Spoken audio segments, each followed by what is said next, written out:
Bonjour à toutes et à tous, je suis très heureux de vous retrouver et de continuer notre réflexion concernant ce qu'on appelle le management des ressources humaines. Aujourd'hui, nous allons parler de ce qu'on appelle les préalables au contrat de travail. Mais avant même de parler des préalables, il est important tout simplement d'effectuer un petit rappel. Durant notre vidéo précédente, on avait tout simplement essayé de définir le management des ressources humaines.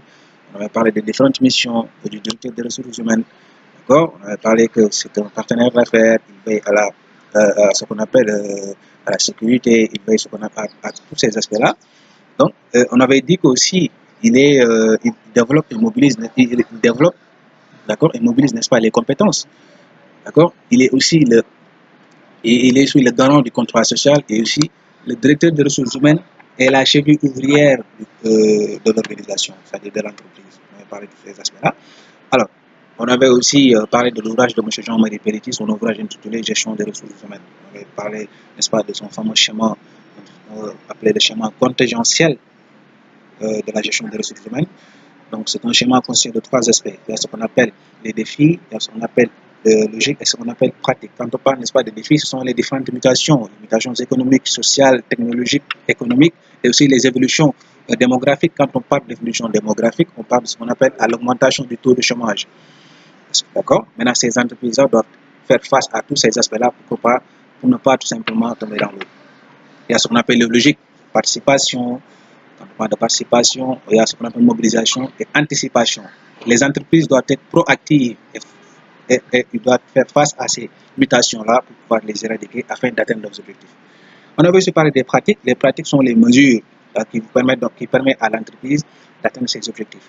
C'est ce qu'on appelle le recrutement, l'intégration et aussi ce qu'on appelle la non-discrimination. D'accord? Ce qu'on appelle la non-discrimination. Et aussi, on avait parlé, n'est-ce pas, du dialogue social, on avait parlé du management de la santé, du management de la sécurité, du management, en tout cas, du bien-être. Voilà, etc. On avait parlé aussi de tous ces aspects-là durant la vidéo précédente. Aujourd'hui, nous allons parler de ce qu'on appelle les préalables du contrat au contrat de travail, les préalables au contrat de travail. Alors, ici, il faut comprendre qu'il y a ce qu'on appelle les permis et les interdits, n'est-ce pas, dans le cadre de la recherche, n'est-ce pas, d'un emploi, d'un candidat. D'un candidat. On appelle les permis et les interdits dans le cadre de la recherche d'un candidat. Le recruteur est tenu tout simplement de poser certaines questions et aussi il est tenu de s'abstenir à certaines questions aussi. Parce qu'en droit, quand il y a un principe, il y a exception. D'accord? On avait dit tout simplement que le premier aspect qu'il faut comprendre ici dans le processus de recrutement, c'est que le manager, n'est-ce pas, est garant de la confidentialité des informations reçues du candidat. Il ne doit pas divulguer toutes les informations reçues, n'est-ce pas, du candidat. Il est tenu tout simplement donc de garder d'une manière secrète les informations reçues du candidat. Le candidat donne son CV, il ne doit pas divulguer les informations. Il doit garder secrètement, n'est-ce pas, ces informations-là. C'est pour ça qu'on a dit qu'il est le garant du contrat, il est le garant, excusez-moi, il est le garant de la confidentialité, n'est-ce pas, des informations reçues du candidat.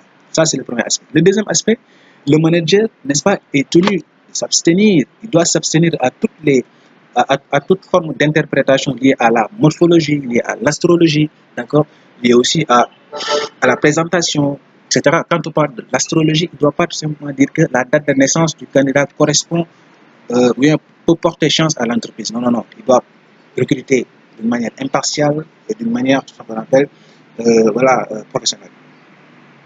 Le manager doit tout simplement, doit s'abstenir à toute forme liée à l'enfance, donc liée à ce qu'on appelle à la vie privée, n'est-ce pas, du candidat. Il ne doit pas, quand le recruteur est en face de son ami d'enfance, il ne doit pas tout simplement le recruter parce que c'est son ami d'enfance. En entreprise, la compétence prime sur tout. Quand vous recrutez un ami et que votre ami n'a pas les compétences qu'il faut, ça va poser problème. Donc, il faut être impartial en matière de recrutement. La vie privée aussi.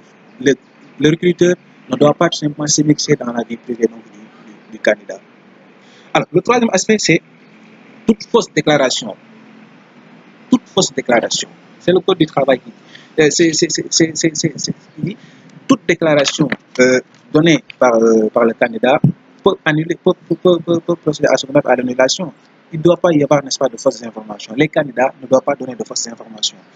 Parce que quand vous donnez de fausses informations, ça peut même annuler le processus, n'est-ce pas, de recrutement. Ça, ce sont les prérogatives qu'on a données, n'est-ce pas, aux recruteurs, et une fois détecter les fausses informations. Alors, le troisième aspect, c'est le manager est en droit de demander les preuves. Il doit demander, n'est-ce pas, le candidat toutes sortes, n'est-ce pas, de preuves, ce dont il a donné dans son CV. Il doit apporter des preuves, des pièces justificatives, qu'on puisse savoir que lui, toutes les informations données sont réelles. Et en deuxième lieu, l'autre aspect aussi, c'est le manager, n'est-ce pas, est en droit de demander des preuves. On a parlé de ça. Donc, on a dit que aussi, il est formellement interdit. Le recruteur n'est pas tenu tout simplement de se focaliser sur ce qu'on appelle la religion, sur ce qu'on appelle les ethnies, sur ce qu'on appelle l'appartenance politique. En entreprise, il ne faut pas qu'il y ait, n'est-ce pas, ce qu'on appelle une certaine discrimination. La non-discrimination, voilà, il ne faut pas qu'il y ait, n'est-ce pas, de discrimination. Quand vous recrutez, il ne faut pas dire que lui c'est un Alpulaar, c'est un Serer, non, non. Il faut être impartial, il faut recruter de manière professionnelle, il faut se baser sur les compétences, parce que la compétence prime surtout. Mes chers amis, c'était l'objet d'aujourd'hui de notre vidéo. Donc, moi, c'est Boris Baldé. Et si vous avez d'autres questions, je vous invite tout simplement à les poser via mon compte Gmail, Boris Baldé, en petit caractère, en minuscule, boris@gmail.com. Je vous remercie et je vous donne rendez-vous très prochainement pour une autre vidéo. Merci beaucoup.